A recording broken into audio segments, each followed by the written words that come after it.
大家好啊！我喺呢個年頭咧就去咗歐洲旅行，分別咧就去咗匈牙利同奧地利，之後咧就再去英格蘭同愛爾蘭。咁我會分為兩集，首先分享我嘅奧匈之旅嘅。咁唔知大家提起匈牙利嘅時候會諗起啲咩呢？咁可能我比較白痴啦，我就聯想起我細個嗰陣時咧玩世紀帝國嗰陣時咧就見到嘅匈牙利輕騎兵啦。至於奧地利呢，我自己就有學過歷史，所以咧我就諗起呢位德國嘅領導人啦。可能唔係人人都知道啦，呢位惡名昭彰嘅領導人呢，其實唔係德國出世嘅，而係嚟自奧地利。而佢今次去嘅城市，除咗有音樂之鄉嘅美譽之外呢，該國嘅首都維也納，亦都係正正呢位納粹德國嘅領導人前半生嘅居住地。好多人啦都笑稱，正正因為維也納嘅藝術學院拒絕取錄佢啦，咁就間接導致咗第二次世界大戰喺歐洲發生啦。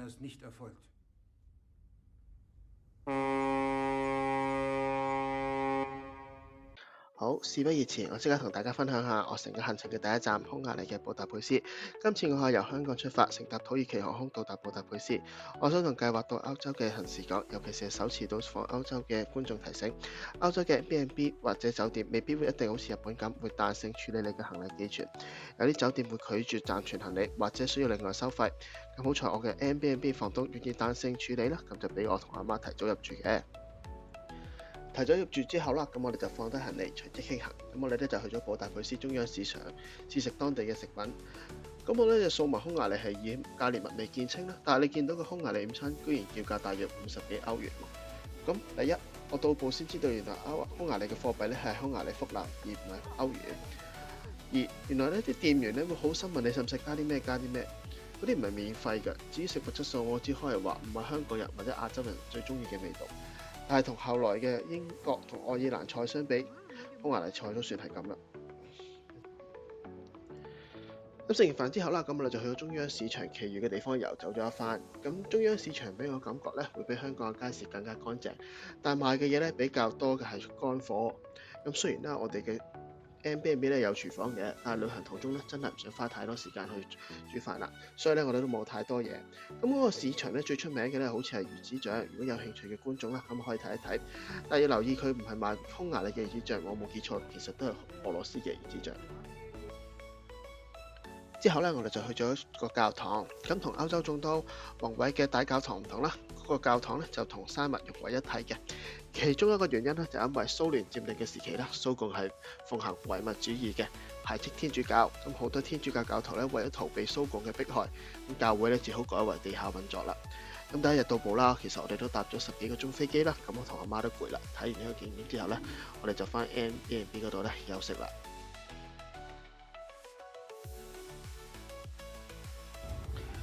第二朝咧，咁我哋咧去咗當地出名嘅咖啡店紐約咖啡店啦。網上嘅評價咧就話啦，佢景觀唔錯啦，但係咧食物質素咧就不符價錢。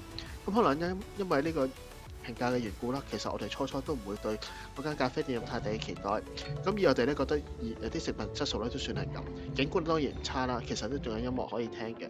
總體嚟講，我哋都好滿意。咁價錢嚟講咧，當然佢唔係平，咁但係同一時間我哋都有心理準備啦，覺得價錢都唔算太離譜。而且可能因為早餐啦，所以都唔係好貴。咁食完早餐之後啦，咁我就同阿媽去咗布達佩斯必去嘅景點漁夫堡啦。咁喺嗰度咧，你可以從高空俯瞰整個布達佩斯嘅景色。咁我哋咧就冇俾錢去到漁夫堡嘅上層。據說咧，其實咧只要比較早到達咧，其實咧你係可以免費進入上層嘅。咁我哋仲去咗旁邊嘅教堂，嗰間教堂係一間富有中世紀色彩嘅教堂。仲有一樣我特別感興趣咧，就係漁夫堡樓梯旁邊有一個中世紀主題嘅商店，嗰度擺住好多唔同嘅中世紀玩具。如果你有興趣嘅話咧，我知道佢哋底下仲有一個中世紀主題嘅博物館。中世紀主題幾好，叫佢住喺中世紀就唔係幾好。係咁，講下呢張圖片，呢個0字咧就唔係匈牙利第一個0仔，係匈牙利第一條馬路。咁距離靈仔公路唔遠嘅呢，就係布達佩斯城堡嘅纜車站。咁我唔知香港嘅觀眾咧有冇搭過山頂纜車？我自己咧淨係睇過麥兜嗰條片嘅啫，自己係冇搭過纜車嘅。咁如果你想慳錢呢，應該係有辦法可以自己行上個城堡度嘅。咁但係如果唔係太冇錢嘅話呢，其實咧我覺得呢個纜車咧幾有意思嘅，好有儀式感。我自己就覺得咧好似《生化危機4》阿 Leon 坐纜車去打城堡堡主嗰一幕咁嘅。咁我哋拍攝嘅時候咧係2025年嘅1月，咁可以見到城堡咧應該進行緊啲修復工程。咁城堡咧其實都係建喺高地嘅，同漁夫堡一樣，所以你喺呢度都可以見到布達佩斯嘅市貌。由於咧佢比漁夫堡更加要高咧，其實我覺得嗰度嘅景色咧仲要好少少添。咁同好多歐洲嘅景點一樣咧，佢哋呢度都有好美麗嘅雕像。咁布達佩斯城堡咧有2個博物館嘅，咁但係我哋已經唔係第一次嚟歐洲啦，我哋明白。歐洲咧有好多博物館，但係咧唔係個個博物館都需要值得你俾門票錢啦，咁啊去晒佢嘅。咁如果你有興趣嘅觀眾咧，咁啊千祈唔好錯過啦。咁我哋好好運啦，喺離開嘅時候咧，見到纜車站外咧士兵交更嘅一幕。咁好耐嘅之前咧，我喺台北啦，喺倫敦咧都見過士兵交更嘅。我就冇深究，但係似乎咧城堡後面嘅建築咧，似乎係啲咩營運緊嘅政府機關嚟嘅，所以咧就長期都有執法人員喺度看守。當日咧，我哋最後嘅行程咧就係去咗匈牙利國會，咁我哋就乘搭電車到達國會出面啦。咁但係咧，我哋就冇做預約，所以咧我哋就冇入到建築內部啦。如果有意探索國會大廈內部嘅情況咧，咁觀眾咧就應該事先咧喺網上面做預約。我見到 TripAdvisor 都會有相關行程嘅，如果有興趣嘅話，可以去佢哋嘅網站做預約。佢哋國會大廈出面咧就有一個名叫多瑙河岸的孩子嘅地方。咁故事咧就發生喺1944年嘅布達佩斯，以反猶太主義爭取政權嘅納粹德國佔領咗匈牙利之後，第一件事要做嘅咧就係屠殺猶太人。多瑙河岸的孩子咧就係眾多無辜嘅猶太人被處決嘅地方。德軍咧逼猶太人除咗鞋之後咧，德軍就開始槍殺佢哋啦。後人為咗紀念之事咧，就喺度留低啲鐵鞋啦。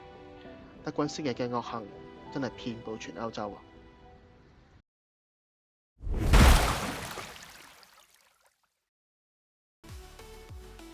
嚟到行程嘅第3日，我哋咧一心咧就諗住去到呢個塞切尼溫泉浴室，體驗一下歐洲人嗰種浸浴體驗。但係咧正式到浴室之前呢，我哋就早咗個站落車，嚟到英雄廣場欣賞咗幾具有濃厚軍事色彩嘅雕像。歐洲咧真係度度都有呢一種威風凜凜嘅雕像，有石做嘅，有木金做嘅，有木做嘅。但係咧現場實在太凍啦，我諗咧1月係歐洲嘅旅遊淡季咧，應該都係因為呢個原因。由英雄廣場去到浴室嗰度行呢，咁我哋咧就見到當地人咧喺度溜冰。咁呢個溜冰場咧好明顯咧就比九龍塘有一成嗰個咧更加大，更加好玩啦。咁啊好可惜啦，我就唔中意溜冰嘅。咁距離溜冰場唔遠咧，亦都有一個城堡，咁都係非常之咁靚嘅。呢一個好有中意風味嘅雕像咧，我同阿媽都喺度影咗相啦。咁我哋咧都喺城堡附近咧食完飯之後咧，就去咗浴室嗰度啦。唔知大家有冇去大阪嗰個空庭溫泉呢？台場嘅大江戶物語咧喺疫情期間已經離開咗歷史舞台啦。而大阪嘅空庭溫泉咧，其實同大江戶一樣咧，都係一個集溫泉啦同娛樂場所入於一身嘅溫泉設施。至於呢個塞切尼溫泉浴室咧，同日本有咩分別呢？由於係溫泉設施啦，雖然咧營運方面咧亦都冇明言禁止啦，我都知亦都有人影相啦。但係由於咧始終都係溫泉啦，我覺得唔係好適合拍攝嘅，尤其是影到人啦，咁我唔想有咩麻煩啦。所以咧，我淨係喺度咧用語音同大家比較一下。咁我個人認為咧，日本嘅溫泉咧一般喺唔同嘅安排上面咧，都會比布達佩斯呢個好嘅，特別喺娛樂設施嘅數量上面咧，日本咧都係比較優勝嘅，而布達佩斯呢一個咧就真係偏重於浸浴之中。咁但係咧有一個好決定性嘅位咧係布達佩斯嘅溫泉做到，而日本做唔到咧就係日本嘅溫泉咧就逼你哋一定要剝晒衫嘅，咁即係代表男女一定要分開。一家大細情侶一班朋友嚟到日本嘅話，就一定要分開，然之後再會合玩啦。而布達佩斯呢個咧就可以着住泳衣一齊玩，而且仲可以游水添，更加可以一路飲酒一路浸浴，咁所以可以話各有千秋啦。我哋浸浴浸得好開心啊，由中午浸到夜晚，咁啊連日嘅舟車勞頓咧，我媽都攰啦。咁我哋第4日見啦，第4日咧我哋有一個我哋期待已久嘅活動咧喺度等緊我哋。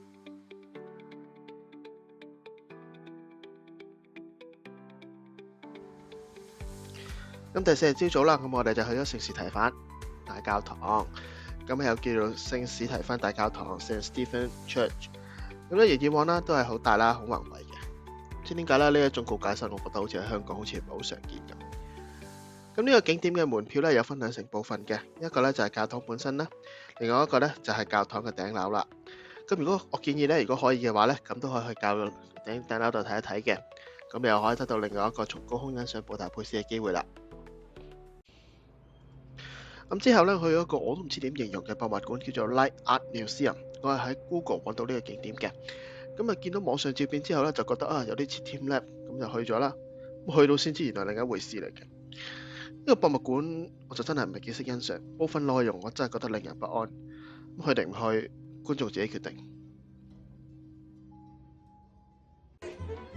咁之後咧就到全日我同阿媽都最期待嘅遊船河啦。咁就係大家喺片頭聽到嗰段音樂啦。咁我哋咧就喺 Klook 度預約嘅。咁 Klook 嘅方案咧就有包飲酒啦，或者咧有包埋自助餐嘅方案嘅。咁我同阿媽諗咗一陣啦。咁其實咧喺船上面咧欣賞沿途美景啦，同埋音樂表演咧，其實咧都應接不暇啦。咁我哋覺得食自助餐係冇需要嘅。咁我就好建議中意音樂嘅人一定要嚟啦。咁咧佢哋會喺船中間嗰度咧就會表演好幾首古典音樂嘅名曲啦。咁跟住咧佢哋會一個一個咁啦嚟到你哋嘅台前啦，咁啊再同你私下表演嘅。咁咧我聽到有人點咗 Queen 嘅歌啊，咁其實咧所以咧佢哋唔係淨係識彈古典音樂㗎，佢哋可以彈好多種音樂㗎。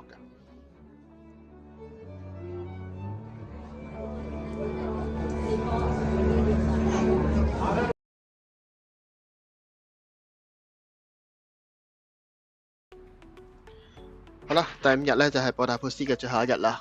咁如果私底下識我嘅人都知道咧，我中意研究歷史嘅。咁我喺 Google 咧揾到恐怖小屋呢個景點，呢個地方咧聽講咧係之前納粹黨啦同蘇聯扣押政治犯啦同埋行刑嘅地方嚟嘅。呢個景點咧喺網上嘅評價就一般，我覺得咧呢個景點嘅互動性太低啦，英文材料亦都不足。如果咧你對歷史冇興趣嘅話，真係可以唔嚟嘅。咁與此同時咧，我都好中意去體驗下全世界嘅麥當勞嘅。咁我聽講咧，距離恐怖小屋唔遠咧，有個地方咧叫做全世界最靚嘅麥當勞喎。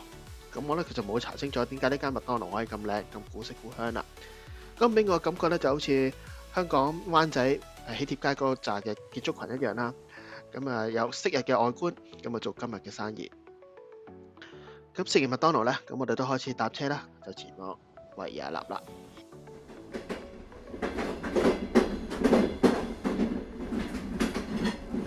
第一晚到達維也納咧都夜啦，咁咧歐洲嘅景點咧其實咧都好早閂門嘅。咁我哋去咗餐廳食完飯之後咧就翻 A&B 休息啦。咁呢啲食物咧都好啱我哋香港人口味，但係呢一餐咧冇記錯咧係最貴嘅一餐，要成90歐元啊！但係咧其實咁夜啦，同埋加上據我所知咧，德系嘅公司咧好多時候咧星期日咧係唔開門嘅，咁有嘢食都算啦，唔好抱怨。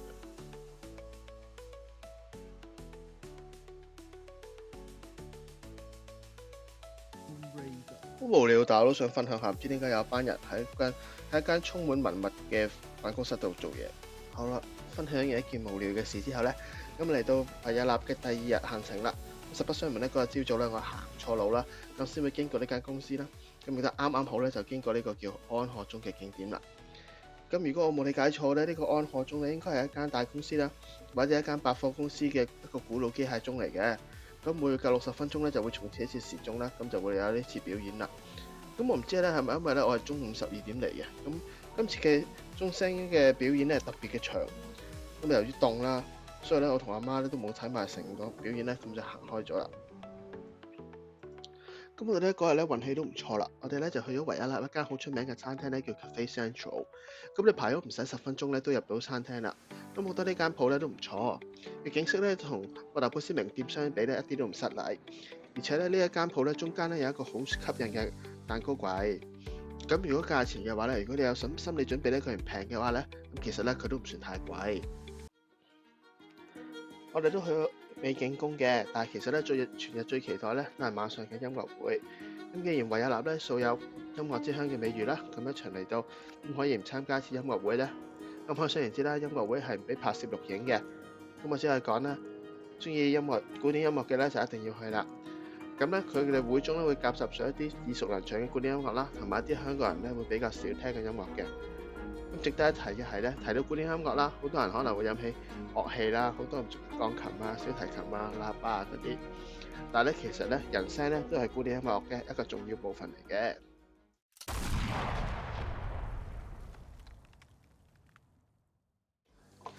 咁旅程嘅上半部咧嚟到尾聲啦。咁第7日咧，我哋嚟到 St. Stephen Church。咁啊，剪片嘅時候先發現咧，原來我哋去咗2個 St. Stephen Church，一個咧係布達佩斯嘅，一個咧係維也納嘅。咁喺英文嘅串法上面咧有啲分別，咁但係都係 Stephen。咁一如既往啦，都係一個好大好宏偉嘅教堂啦。咁但係呢個景點最強嘅地方係，佢係唔使錢㗎。咁雖然咧你上頂樓都係要錢嘅，但係我哋就唔上啦。如果你有興趣嘅話，你可以上去嘅。咁又係一個無聊嘅景點啦。咁由於你有去咗日本咧做1年嘅工作假期啦，咁如果你有經驗啦，或者睇過之前嘅片咧，我都有提及到咧，外國人嚟到日本第一個可以開嘅銀行戶口咧，就係 Yucho Ginko 嘅銀行戶口啦。咁我喺 Google 見到呢個郵政銀行咧，所以我都嚟睇一睇。咁似乎呢個銀行咧已經唔係再一個運作緊嘅銀行啦。好啦，嚟到最後一個景點啦。咁我唔知有冇人對呢個景點有興趣啦？呢個咧就係軍事歷史博物館啦。咁啊由細到大咧都對軍事歷史咧嘅題材好感興趣，所以咧就去咗呢個非主流嘅景點啦。咁大家咧可能冇聽過奧匈帝國呢個名。奧地利咧同匈牙利自1867年奧匈折衷方案之後咧，兩個咧係合併到1900年代初嘅。咁當時嘅帝國咧曾經係歐洲嘅一代軍事強權，喺一次世界大戰入面咧係同德國站喺同一陣線對抗英國、法國、俄國同埋後來嘅美國。但事實上咧，奧匈帝國嘅結構好鬆散，喺一次大戰入面咧基本上都係拖起德國嘅後腿，一個虛弱嘅同盟根本係經唔起考驗嘅。咁今次奧匈之旅呢條片咧就已經講到呢度咧，已經講完啦。咁多謝各位睇到最後。咁下條片咧，我會介紹旅程嘅下半部。咁第一站咧就係我已經去咗好多次嘅倫敦啦。咁第幾時發生嘅咧就係 flight delay。咁我哋下一條片再見啦，拜拜。